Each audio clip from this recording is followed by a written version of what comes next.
everyone. My name's Jess. It's Wednesday. And I'm really sorry I'm not that energetic today because I'm not feeling very well. Had a long day. It's been a long week. My head hurts. I'm just not feeling great.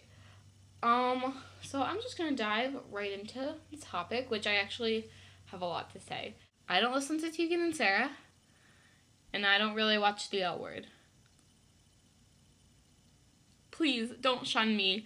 I'm a terrible person. I need to start doing both of those. So, I've decided I'm gonna lump, it's not just gonna be lesbian movies and lesbian books. I'm gonna make this gay, LGBT community movies and books, because I have a lot. Okay, so movies. I actually have really only seen lesbian movies under this genre, but the first one I ever saw was, I believe, But I'm a Cheerleader. Yeah, it was But I'm a Cheerleader.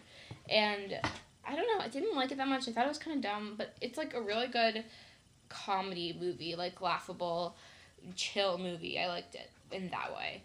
And then I've also seen Loving Annabelle, which I'm not gonna lie, I thought it was a little weird. Imagine Me and You, phenomenal movie. But I'm gonna have to say my favorite one is, I think it's called There's Something About Jane. I think that's what it's called. And I really, really enjoyed that one because that was really the only movie I'd seen so far besides But I'm a Cheerleader that was about a teenager coming out. And the first half of the movie is based around this new relationship she's in, and the second half is more about getting the acceptance of her family. It's a really good movie. I recommend it to everybody. So I think it's called Something About Jane. I can't promise though. Books. Okay, I know so many of them, so I'm gonna lump together all the categories. This is not just lesbian anymore, okay? So to start off, the first book I ever read is called Boy Meets Boy. It's a book about two gay guys. It's so cute. I love this book. It's by David Levitan. He's a good writer. He writes a bunch of yeah.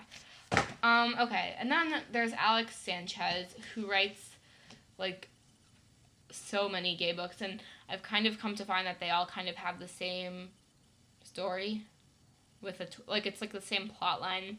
But I can only find the Rainbow High book for some reason, but it's Rainbow Boys, Rainbow High, and one other that I haven't read. But these are really good. And then also by Alex Sanchez is The God Box, which I recommend everybody read. It's such a good book.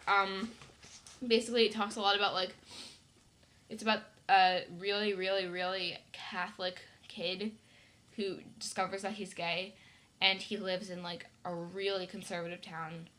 It's a really good book. Okay, and then for my gay stuff, my lesbian stuff.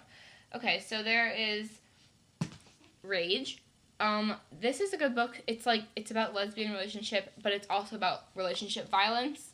So that's cool. It's by Julie Ann Peters, and I've read a lot of books by her. For some reason I can't find them, but she writes a lot of gay books. A lot of them. Okay. So, she's written Between Mom and Joe, which is really good. Keeping You a Secret, I enjoyed a lot. Luna, I think Rosie talked about this one. It's about a trans girl, and the story is told from the perspective of her younger sister. So that's a really, really interesting read. And then there's